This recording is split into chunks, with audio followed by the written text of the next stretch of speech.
Diego Bazán, adelante, congresista, por favor. ¿Cuál es la urgencia? ¿Cuál es la urgencia en estos momentos para el Congreso de la República? Congresista, muchas gracias por estar aquí. Buenas noches. Gracias, al contrario. A ver, lo primero, analizando lo que nos decía Gonzalo, no sé si usted ha escuchado, pero le hago la pregunta, desde el punto de vista del Congreso de la República, si puede hablar en nombre de su bancada al menos, o suya, ¿cuál es lo más urgente, lo más importante hoy por hoy para el Congreso de la República? Definitivamente, y lo he dicho en su momento, el Congreso de la República tiene que enfocarse en aportar para salir de esta crisis. Pero no podemos ponernos una venda en los ojos y decir no existe también una crisis política provocada por el Ejecutivo y las acciones del Presidente de la República. En ese escenario no vamos a dejar de hacer control político, tenemos que seguir con los procedimientos, precisamente por eso hay varios casos ahora en la subcomisión. Y sí, coincido con el analista político que te ha acompañado de que definitivamente no todos los congresistas piensan primero en el país, están pensando muchos en intereses personales, no quieren moverse, quieren estar en su estado de confort máximo y creo que cualquier salida va finalmente a terminar afectándonos a todos. Y si nos tenemos que ir, pues tenemos que sacrificarnos por el país. Sí, pero digamos, ¿cuándo va a llegar esa evaluación o ese análisis respecto de la importancia de estamos tan mal que vale la pena finalmente irse, volver a tirar los dados con unas reformas mínimas que permitan asegurar que, digamos, algo mejor va a salir de un adelanto de elecciones? Las reformas mínimas tienen que darse en este camino. Nos hubiera encantado... Pero no se ha arrancado, sí, congresista, las reformas mínimas. Correcto, yo coincido contigo. Y no se ha arrancado porque desde el día 1 que entramos en este periodo legislativo, estamos básicamente censurando ministros, interpelando ministros, estamos ya por la recolección de la tercera continuidad de la vacancia. Entonces, y ahora difícilmente, si en las próximas semanas ocurre una salida a esta crisis, que lo he dicho en varias ocasiones, no es una crisis cualquiera, es una crisis política final, donde tenemos que tomar decisiones, tampoco nos va a dar tiempo de hacer las reformas que nos gustaría hacer.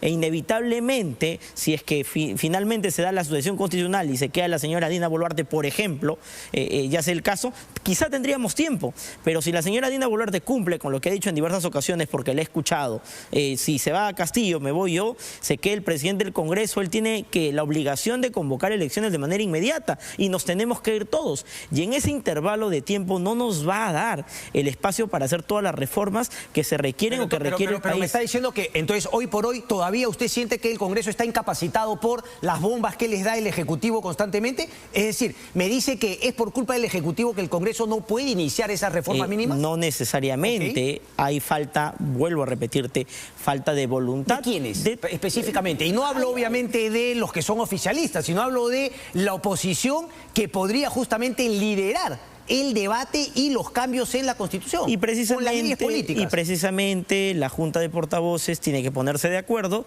que hay varios puntos que tienen que entrar al debate, básicamente en reforma electoral, para que no vuelva a ocurrir lo que hemos visto en todos los gobiernos. No se ponen de acuerdo, esto es bastante claro, y se tienen que priorizar proyectos en las comisiones. Yo responsabilizo siempre a los que presiden las diferentes comisiones. Habiendo, digamos, teniendo esta confesión de parte suya, ponme por favor el cuadro, José, de la última encuesta. Entonces usted me dice que justamente por eso entiende por qué el presidente cae en su desaprobación y aumenta su aprobación. Es por eso entonces muchos dicen es la oposición quien finalmente sostiene todavía al presidente Castillo. Usted se ríe, pero reconoce que eso podría ser cierto, me lo acaba de decir. He sido autocrítico siempre, en todo momento. Sí. Mira, desde el Congreso cometemos muchos errores. 26% Correcto, es complicado. Históricamente, el Congreso de la República, por ser un órgano colectivo, nunca ha tenido la simpatía general de la población. Esta es la aprobación del presidente de la República, que finalmente desde el mes de abril empieza a caer, eso está en su punto más bajo, 66% desde abril de este año,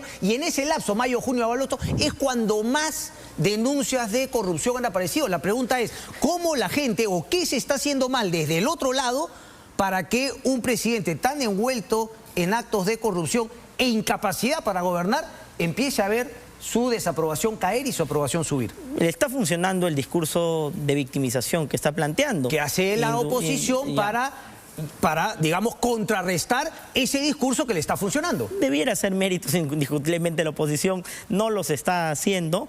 Continuamos con los procesos pendientes, pero no se puede hacer mucho cuando no llegamos precisamente a ponernos de acuerdo desde dentro, ¿no? Sin embargo, se han logrado los 11 votos necesarios en la subcomisión, un informe que usted presentó, no sé por qué lloraba la defensa del presidente, porque usted finalmente lo haya sustentado, el informe que hizo su colega Wilson Soto de Acción Popular.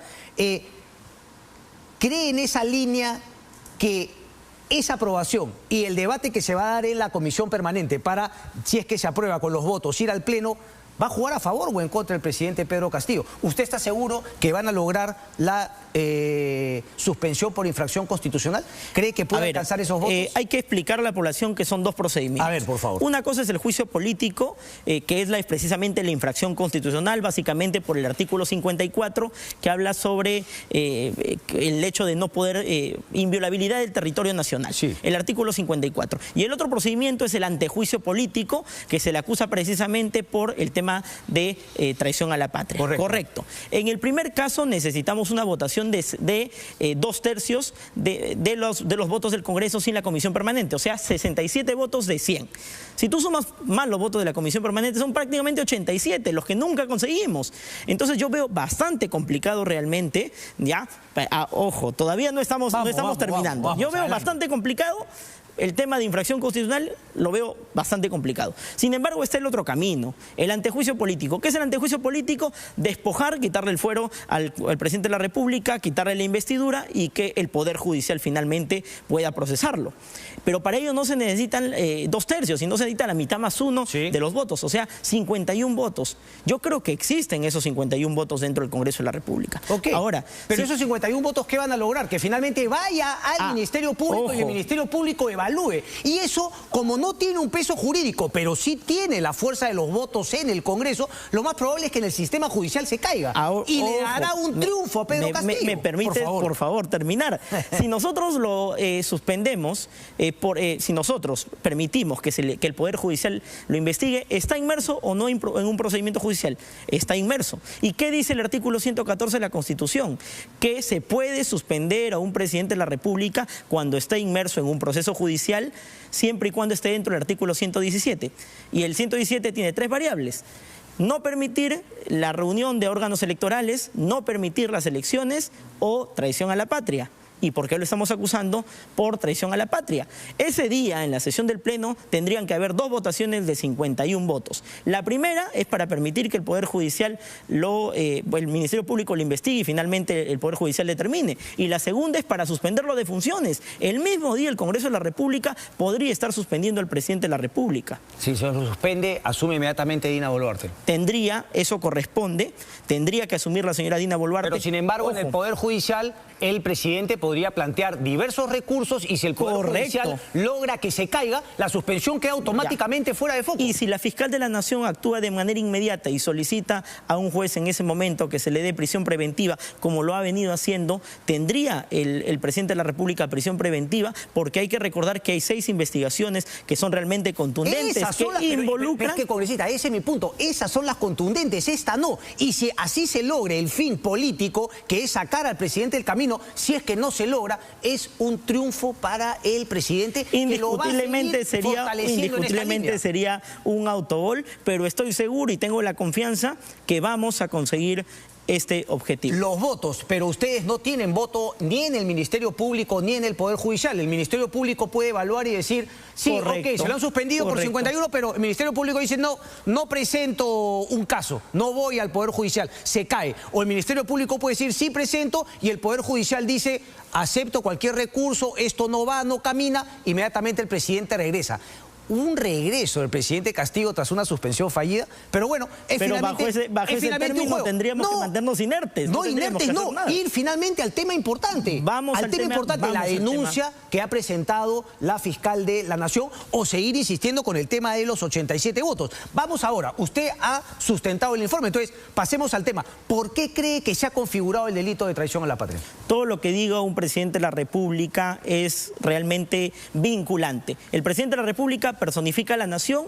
Hay casos en la Corte de la Haya, por ejemplo, donde se han cogido declaraciones de primer ministros, de cancilleres, y que indican, no tenemos un conflicto en este momento con Bolivia, pero no sabemos qué pasa en el futuro. Si Bolivia plantea un conflicto por los límites y para tratar de enajenar territorio, pero en ese momento se pueden coger las declaraciones. Ahora, la defensa... Perdón que le interrumpa. Y se puede coger la declaración que usted está haciendo ahorita, porque sería un congresista de la República sostiene que lo que dijo el presidente es vinculante. Por lo tanto, ¿usted cree que si a Bolivia le provoca, Bolivia nos puede hacer obligar a hacer cumplir lo que Pedro Castillo... No tendría Bolivia por qué coger mi declaración, simplemente coge la del presidente de la República. Sí, claro, pero finalmente hay un congresista también que está diciendo que efectivamente Bolivia ha tenido y tiene ya una potestad de reclamar lo que el presidente había dicho. Por supuesto, eso lo tiene claro Bolivia desde el momento cero que el presidente de la República... Mi pregunta es, ¿estamos dispuestos a que usted lo diga aquí en televisión abierta, que Bolivia tiene derecho a algo por ir tras un inepto y seguramente corrupto presidente Pedro Castillo? Bolivia no tiene derecho a nada, porque la ignorancia y una declaración tan bruta, tan torpe como la del presidente Castillo no genera ningún vínculo ni ninguna obligación con Bolivia. Bueno, eso se somete al debate, pero creo hoy que Bolivia la tiene clara precisamente por lo que tú has dicho, un comentario que resulta siendo ya un hecho. No tenemos que esperar. Esto hubiera continuado si el Congreso de la República y la prensa no le hubiera puesto un alto. Correcto, hay que decirlo. Él dijo, vamos a hacer una consulta, que no es otra cosa que un referéndum. No podría hacerlo, pero él lo hubiera intentado hacer y volvemos a lo mismo. Él lo dijo, el hecho se ha consumado y precisamente hay que entender, es un procedimiento político. Lo legal lo va a tener que determinar el Poder Judicial. Nosotros le estamos retirando la investidura para que finalmente el Ministerio Público investigue y el Poder Judicial sancione de ser necesario y de encontrar esa responsabilidad. Que bajo esa premisa efectivamente estamos... más allá de una declaración, ustedes en el informe han encontrado algún acto preparatorio más allá de las declaraciones nefastas, ignorantes. Bueno, ¿para qué finalmente los calificativos? Declaraciones de Pedro Castillo Terrones.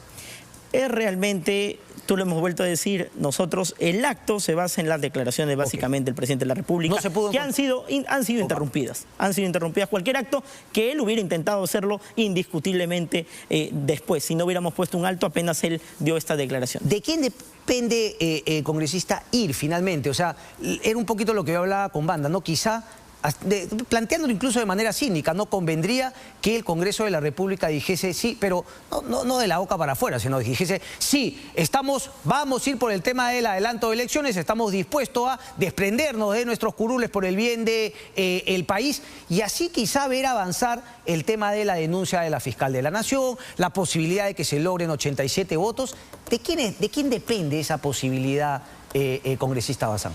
Si hablamos, te refieres a un proyecto de adelanto de elecciones generales. Votos y de una postura, por ejemplo, de algunas bancadas que digan, nosotros sí estamos, porque sé que hubo algo de Susel Paredes, que por ahí lo patearon, algo, digamos, algo más orgánico.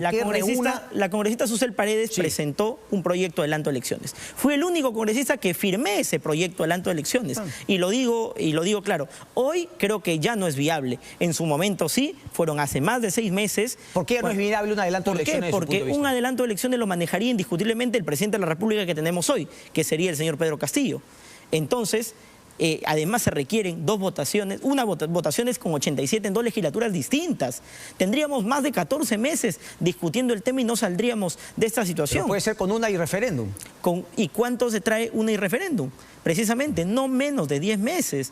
No podemos sostener esta... Llevamos más de un año. Lo más probable es que bajo la situación en la cual estemos, lleguemos hasta el 2026 sin ningún cambio. ¿Qué garantía tenemos que el señor Pedro Castillo, con todo lo que hemos visto de tratar de instrumentalizar todas las instituciones del Estado, no intente lo mismo con el poder que tiene para intervenir en estas elecciones? No tenemos ninguna, solamente la esperanza de que finalmente podamos revertir esa posibilidad que exista y podamos finalmente ir a unas elecciones limpias en donde salgamos de este problema que según ustedes es el más problemático, la permanencia de Pedro Castillo en el presidente. En el gobierno. Yo apelo a que usemos las otras herramientas constitucionales como la que tenemos, el juicio, el antejuicio político, el procedimiento constitucional que tenemos hoy.